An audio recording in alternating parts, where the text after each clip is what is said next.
వృశ్చిక రాశి వారికి ఈ వారం చాలా అనుకూలంగా ఉంటుంది. ద్వితీయ పంచమాధిపతి అయిన గురువు భాగ్యంలో ఉన్నారు, వక్రించున్నారు, ఉచ్చుబడి ఉన్నారు. వ్యాపారరీత్యా మంచి అనుకూలమైన సమయం చెప్పవచ్చు. వ్యాపార వృద్ధి కోసం చేసే ప్రయత్నాలు కలిసి వస్తాయి. ఉద్యోగంలో కూడా మంచి పొజిషన్ ఏర్పడుతుంది. మంచి ఉద్యోగం కోసం, కార్పొరేట్ ఉద్యోగం కోసం ప్రయత్నాలు చేసే వారికి అనుకూలిస్తుంది. వృత్తిపరంగా, వ్యాపారపరంగా గడిచిన వారాల కంటే కూడా ఈ వారం చాలా అనుకూలంగానే ఉంటుంది. ఆరోగ్యం కూడా కుదురుపడుతుంది. రాష్ట్రాధిపతి షష్టమాధిపతి అయిన కుజుడు వ్యయంలో ఉన్నారు. సప్తమాధిపతి వ్యయాధిపతి అయిన శుక్రుడు ఏకాదశంలో నీచబడి ఉన్నారు. కాబట్టి వివాహ ప్రయత్నాలు చేసుకునే వారికి వివాహ ప్రయత్నాలు కలిసి వస్తాయి. ఒక మంచి సంబంధం కూడా కుదురుతుంది. నూతన ఉద్యోగ ప్రయత్నాలు చేసేవారికి చాలా అనుకూలంగా ఉంటుంది. ఒక నూతన వ్యాపారం ప్రారంభించాలని యోచన చేస్తారు. ఇది సరైన సమయం. భాగస్వామి వ్యాపారాలు కలిసి వస్తాయి. సంతానం పట్ల కొంత జాగ్రత్త వహించాలి. వారి ఆరోగ్యం పట్ల కొన్ని జాగ్రత్త వహించాలి. విద్యార్థులకు కాలం అంత అనుకూలంగా లేదు. వచ్చిన అవకాశాలని సద్వినియోగపరచుకోవాలి. రేపు చూసుకుందాం, తర్వాత చూసుకున్నట్టే కుదరదు. ఈరోజు కష్టపడాల్సింది ఈరోజే కష్టపడాలి. రేపు కష్టపడాల్సింది రేపు కష్టపడాలి. రేపు చూసుకుందాం, ఎల్లుండి చూసుకుందాం అంటే కెరీర్ పరంగా వెనక్కి ఉండడం, బ్యాక్లాగ్స్ ఉండడం జరుగుతుంటాయి. అదేవిధంగా క్యాంపస్లో ఇంటర్వ్యూస్ కోసం పాస్ అవ్వడం, మంచి ఉద్యోగం వచ్చే అవకాశం గోచరిస్తుంది.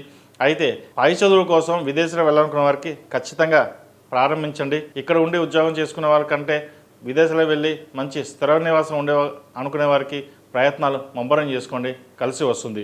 చతుర్థంలో రాహు బలంగా ఉన్నారు. ద్వితీయ పంచమాధిపతి అయిన గురువు కూడా భాగ్యంలో బలంగా ఉన్నారు. ఇంతకంటే ఇంక మనకి ఏం కావాలి? కావాల్సిన ప్రతి ఒక్క పని నెరవేరడం కోసం మీరు చేసే ప్రయత్నాలన్నీ ఫలిస్తాయి కూడా. ఈ రాశిలో జన్మించిన స్త్రీలకు వృత్తి ఉద్యోగాల పరంగా, వ్యాపార పరంగా అనుకూలంగా ఉంటుంది. ఉద్యోగ అవకాశాలు కలిసి వస్తాయి. వ్యాపార వృద్ధి కూడా చక్కగా ఉంటుంది. జీవిత భాగస్వామి సలహాలు, సూచనలు మీకు చాలా మేలు చేస్తాయి. ముఖ్యంగా రియల్ ఎస్టేట్ సంబంధించి, సాఫ్ట్వేర్ రంగం సంబంధించి, చార్టెడ్ అకౌంట్స్, భూ సంబంధించిన విషయ వ్యవహారాలు వీరు చక్కగా అనుకూలిస్తాయి. హోటల్ మేనేజ్మెంట్, సినీ పరిశ్రమ, అదేవిధంగా టెక్నీషియన్స్, అలాగే కాస్మెటిక్స్, బ్యూటీషియన్స్ ఈ రంగాల వారికి చాలా అనుకూలంగా ఉందని చెప్పచ్చు. చిరు వ్యాపారస్తులు సైతం ఈ వారం చాలా అనుకూలంగా ఉంటుంది.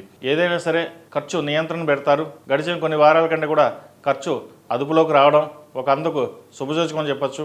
ఎప్పటి నుంచో ఉద్యోగ ప్రయత్నాలు చేస్తున్న వారికి మీ చిరకాల వాంఛ నెరవేరింది అనుకోవచ్చు. ఈ రాశిలో జన్మించిన వారు ప్రతిరోజు ప్రతినిత్యం దక్షిణామూర్తి స్తోత్రాన్ని పఠించడం, ఓం నమః శివాయ అంటూ పంచాక్షరి మంత్రాన్ని పఠించడం చెప్పదగినది.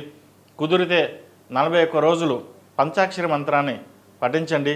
మంచి ఫలితాలు సంప్రాప్తిస్తాయి. ఈ రాశిలో జన్మించిన వారికి కలిసి వచ్చే సంఖ్య 8, కలిసి వచ్చే రంగు రెడ్. ఏదైనా పని మీద బయటికి వెళ్ళేప్పుడు బుధవారం కానీ శనివారం కానీ వెళ్ళండి. మంచి ఫలితాలు సంప్రాప్తిస్తాయి. ఈ పూజా స్టోర్.in పసుపు కుంకుమ నుంచి దేవతా విగ్రహాల దాకా అన్ని రకాల పూజలు, వ్రతాలు, వివాహం, గృహప్రవేశం, హోమాది శుభకార్యాలకు కావలసిన పూజా సామాగ్రి అంతా ఒక్క క్లిక్తో మీ ఇంటి వద్దకే. నేడే ఆర్డర్ చేయండి మీ ఈ పూజా స్టోర్.in లో. One stop for all puja needs.